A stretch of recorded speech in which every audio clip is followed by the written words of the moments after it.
Go.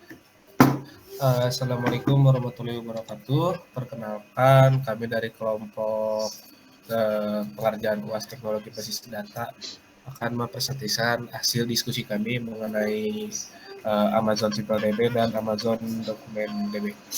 Dimulai dari perkenalan terlebih dahulu. Yang pertama ada Andrea Aditya Yanwar, dan yang kedua ada Ajis Nurullah, dan yang ketiga ada saya sendiri, Cahaya Zianza, dan yang terakhir ada Noval Darian Taufikur Rahman. Langsung saja ke pembahasan yang pertama. Di poin pertama ada Amazon SimpleDB. Di sini alur dari penjelasan kelompok kami hanya menggunakan roadmap saja, dikarenakan banyaknya yang harus dijelaskan, maka dari masing-masing anggota akan menjelaskan apa dari tiap-tiap roadmap tersebut. Langsung saja dari pertama ada about akan dijelaskan oleh Ajis Nurullah. Kepada Ajis saya persilakan. Baik, terima kasih Cahaya. Nah, Amazon SimpleDB ini sekilas tentang Amazon SimpleDB. Bagian about Amazon SimpleDB ini merupakan tempat penyimpanan data NoSQL yang tersedia dengan baik, ya, yang menghapus kerja administrasi database. Nah, developer cukup menyimpan dan melakukan query pada item data melalui request web service, dan Amazon SimpleDB akan menyelesaikannya. Nah, ini lanjut ke fitur khusus. Oke, boleh lanjut ke fitur khusus. Di sini ada terbagi beberapa poin yang akan masing-masing dijelaskan oleh Ajis. Terima kasih. Nah, di SimpleDB ini pertama, punten di mute dulu, suaranya bocor. Yang siapnya?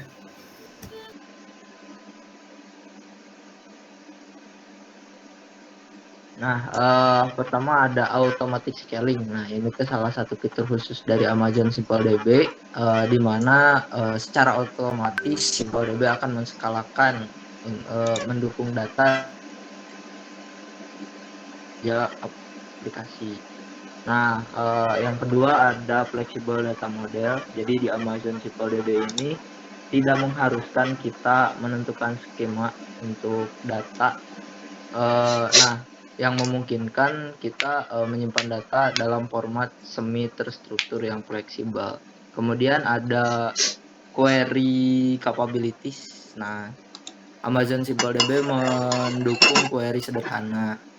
Nah, kemudian ada indexing. Nah, di Amazon SimpleDB juga secara otomatis mengindeks semua atribut. Lalu ada konsistensi. Nah, konsistensi ini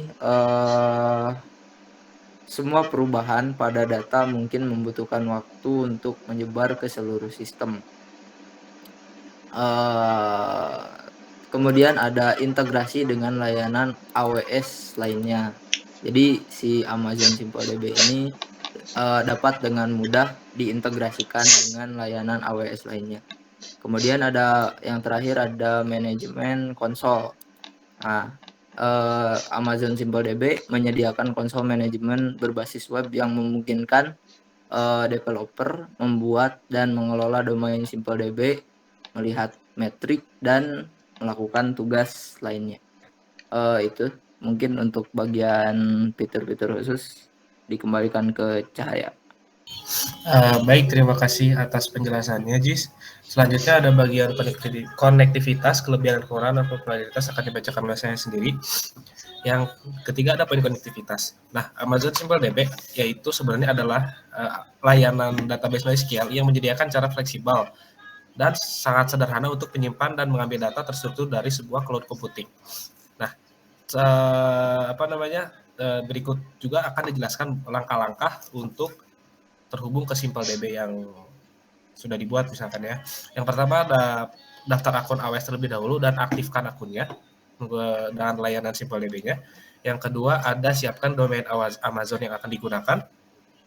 Dan yang ketiga ada gunakan AWS Management Console, AWS Command Line Interface atau SimpleDB atau API yang mengakses untuk mengelola database di SimpleDB. Nah, selanjutnya ada langkah-langkah yang lebih rinci gitu ya tadi. Kan kalau tadi cuma dijelasin bahwa harus aktifin gitu ya. Nah, sebenarnya itu juga ada step-stepnya lagi di dalamnya. Yang pertama ada kita harus buka situs webnya dulu. Nah, kayak gitu kita siapin akunnya dan buka AWS Management Console dan arahkan ke dashboard SimpleDB. Biasanya suka ada ketika saat kita masuk ada pilihan layanan. Nah, langsung kita untuk klik untuk membuat domain yang akan digunakan, langsung beri nama domainnya dan klik buat misalkan nama domainnya apa, isi dengan sesuai kebutuhannya gitu, langsung klik create. Yang kedua ada siapkan domain Amazon. Nah, di sini di dashboard SimpleDB seperti yang tadi dijelaskan, kan tadi udah dibuat domain ya. Nah, langsung kita masuk ke domain tersebut, langsung buat item untuk SimpleDB-nya. Nah, yang ketiga ada beri nama item dan tentukan data yang ingin yang kita simpan dalam atribut di kolom data. Langsung klik simpan. Nah, yang ketiga, cara terakhir, gunakan AWS Management Console atau AWS Command Line Interface Management Console untuk mengakses API dari SimpleDB. Nah, kita dapat menggunakan AWS Console Management untuk melihat, mengedit, dan menghapus item di domain SimpleDB Anda, atau kita lebih mengenal istilah CRUD. Dan yang kedua ada, kita juga dapat menggunakan AWS Command Interface atau SimpleDB API, aplikasi program interface, untuk mengakses dan mengelola data dari SimpleDB secara terprogram dan terstruktur. Nah, langsung ada konektivitas, ada kelebihan dan kekurangannya. Yang pertama, dari kelebihannya tersendiri adalah sedikit pengoperasian. Nah, layanan ini juga memungkinkan kita untuk sepenuhnya fokus pada pengembangan aplikasi, bukan administrasi database yang memerlukan banyak waktu. Nah, yang kedua ada highly available. Amazon SimpleDB ini juga secara otomatis bisa berbagi salinan yang terdistribusi secara geografis pada masing-masing item yang kita simpan. Amazon SimpleDB juga memberikan ketersediaan dan durability yang sangat baik, Pak. Dan memberikan ketersediaan dan durability yang baik. Pada kejadian yang tak terduga yang gagal, misalkan bisa diantisipasi sama satu replika saja. Jadi kalau misalkan ada data satu yang ada kejadian yang terduga, mungkin tidak akan semuanya terkena efeknya gitu. Yang ketiga ada fleksibel. Ketika terjadi perubahan bisnis atau alur bisnis pada skop aplikasi, kita juga dapat mudah menyesuaikan perubahan di Amazon SimpleDB tanpa perlu khawatir akan merusak skema atau merefaktor code yang sudah disalin. Cukup menambahkan atribut lain ke set data Amazon SimpleDB. Kita juga dapat memilih antara eventually consistent, read request, atau konsisten yang menyediakan fleksibilitas. Yang selanjutnya ada kelebihannya juga ada mudah digunakan. Amazon SimpleDB memberikan akses streamline ke penyimpanan dan fungsi query yang secara tradisional dicapai menggunakan pasar database relasional. Nah, langsung poin kelebihan yang kelima ada dirancang Amazon DB dirancang untuk dan digunakan sebagai layanan database. Amazon SimpleDB dirancang secara mudah juga berintegrasi dengan layanan lainnya seperti tadi yang dijelaskan sama Ajis pada poin fitur-fitur khusus. Dan yang keenam ada tingkat keamanannya. Amazon SimpleDB menyediakan endpoint HTTPS untuk memastikan komunikasi terenskripsi yang aman antara aplikasi atau klien kita dan domain kita. Selain itu juga melalui integrasi AWS dan akses manajemen, kita juga dapat menetapkan kontrol tingkat pengguna atau grup melalui akses operasi atau domain yang sangat khusus gitu. Jadi tiap-tiap user juga punya domain khusus untuk mengakses. Nah, ada yang ketujuh, ada terjangkaunya. Jadi kita hanya membayar untuk resource yang benar-benar untuk kita pakai.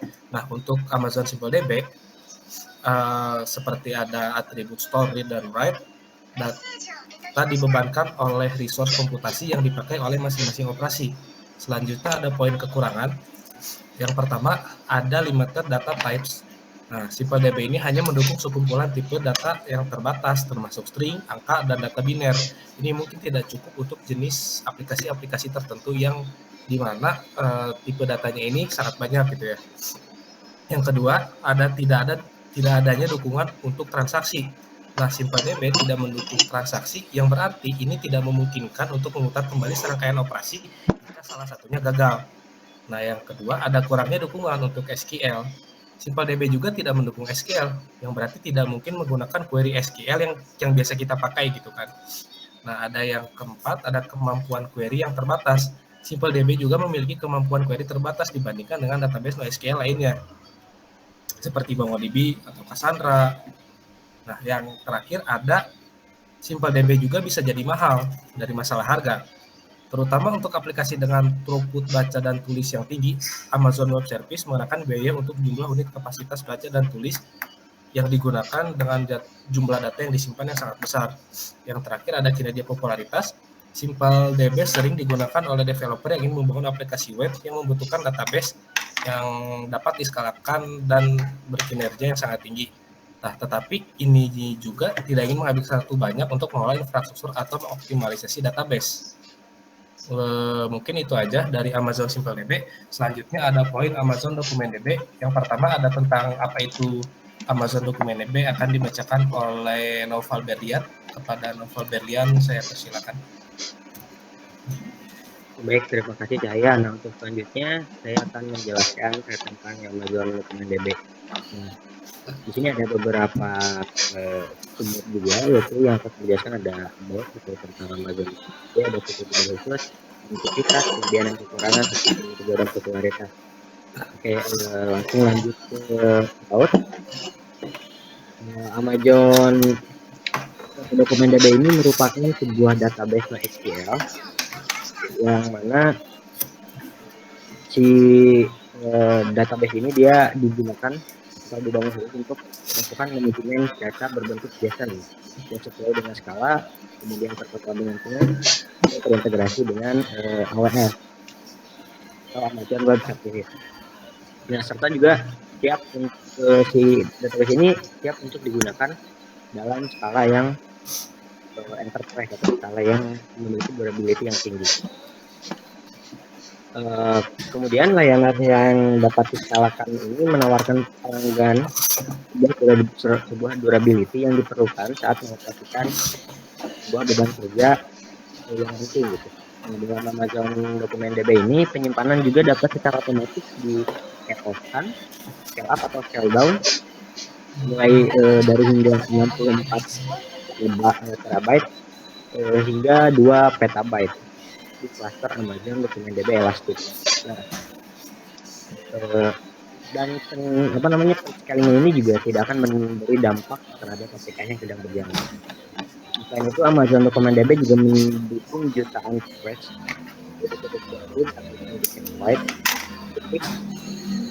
dengan latensi yang rendah.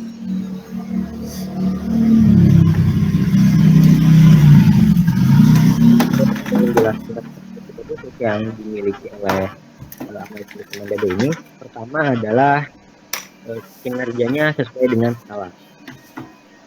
Cluster Amazon DokumenDB ini dia memiliki kemampuan untuk menangani jutaan permintaan tulis dan juga baca per detiknya, dan juga memungkinkan pelanggan untuk bisa melakukan scale up ataupun scale down tanpa memiliki dampak ke performa. Nah, selain itu yang kedua juga memiliki throughput yang tinggi, kemudian latensi yang rendah untuk penqueryan dokumen. Amazon DokumenDB ini dia memiliki model dokumen berbentuk JSON dan tipe data yang fleksibel serta pengindeksan yang efisien. Nah, akhirnya layanan tersebut menggunakan arsitektur yang menskalakan scale up ataupun scale down, dan juga memiliki memori yang sudah dioptimalkan untuk memungkinkan evaluasi query yang cepat terhadap permintaan set ataupun read dokumen yang sangat cepat. Kemudian selanjutnya ada penskalaan yang mudah dari sumber daya komputasi basis data. Nah, dengan hanya beberapa konfigurasi di konsol manajemen AWS, pelanggan dapat melakukan scaling ke atas ataupun ke bawah terhadap performa komputasi dan juga penggunaan sumber daya memori dari AWS DokumenDB ini. Selanjutnya penskalaan penyimpanan yang otomatis. Nah, Amazon DokumenDB ini akan secara otomatis meningkatkan ukuran volume penyimpanan ketika memang permintaan untuk menyimpan data tinggi seperti itu. Peningkatan ini bisa mulai dari 10 GB hingga sampai maksimumnya adalah 2 PB.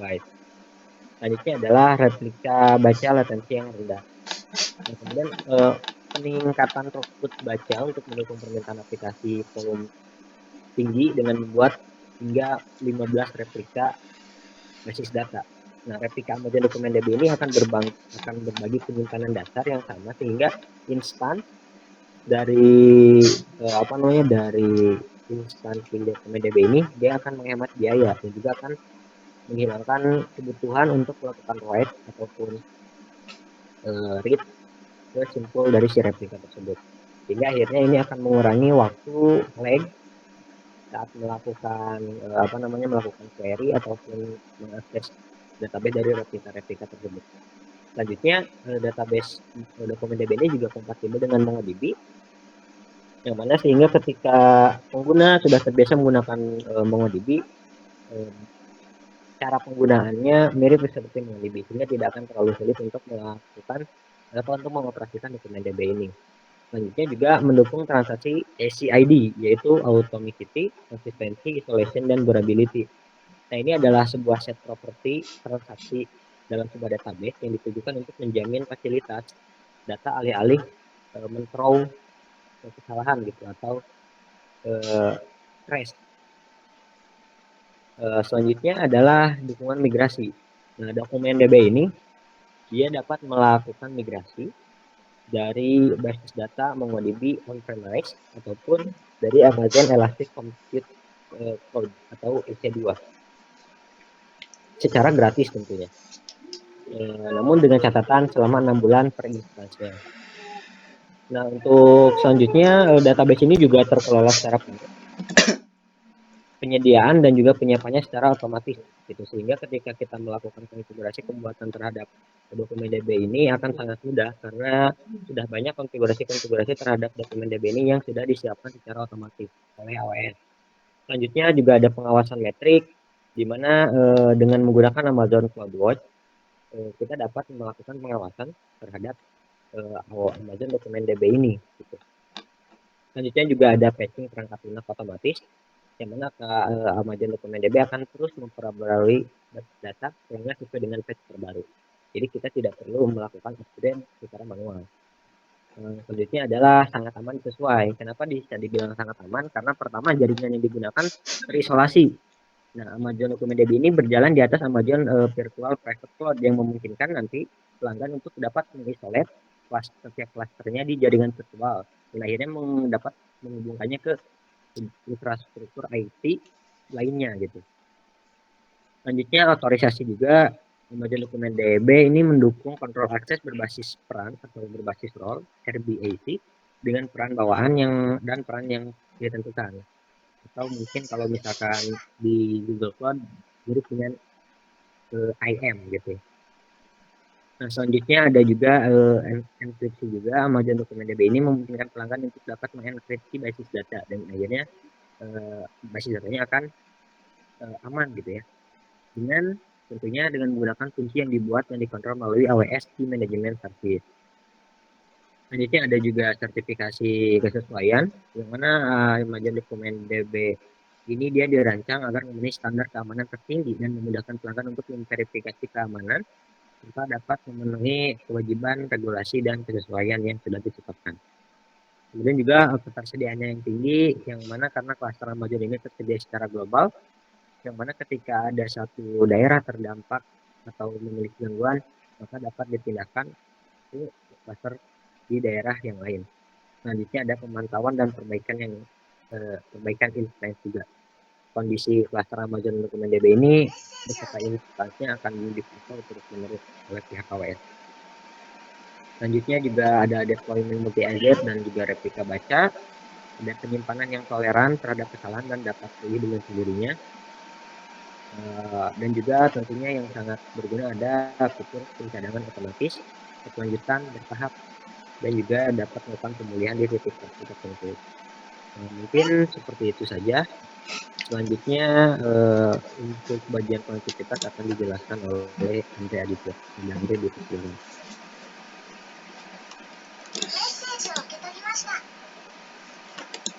Baik. Sebelumnya apakah suara saya ada kan ya? Ada Andre, ada. Oke, untuk yang selanjutnya yaitu ada di konektivitas. Jadi di konektivitas ini yaitu untuk menghubungkan si cluster Amazon Dokumen DB-nya yaitu dengan kompatibilitas si MongoDB ya.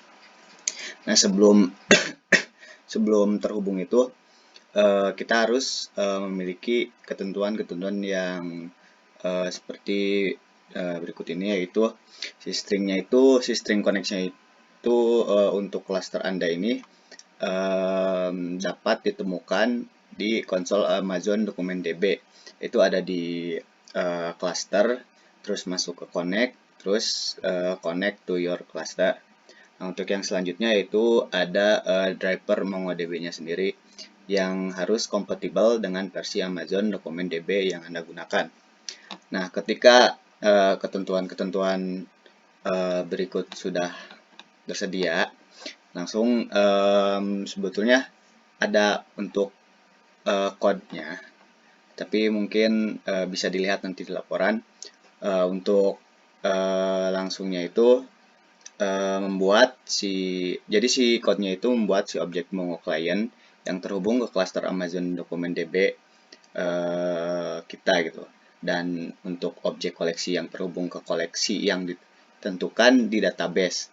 Nah, terus kemudian kita dapat menggunakan objek koleksi tersebut yang sebelumnya telah dilakukan untuk melakukan operasi pada data.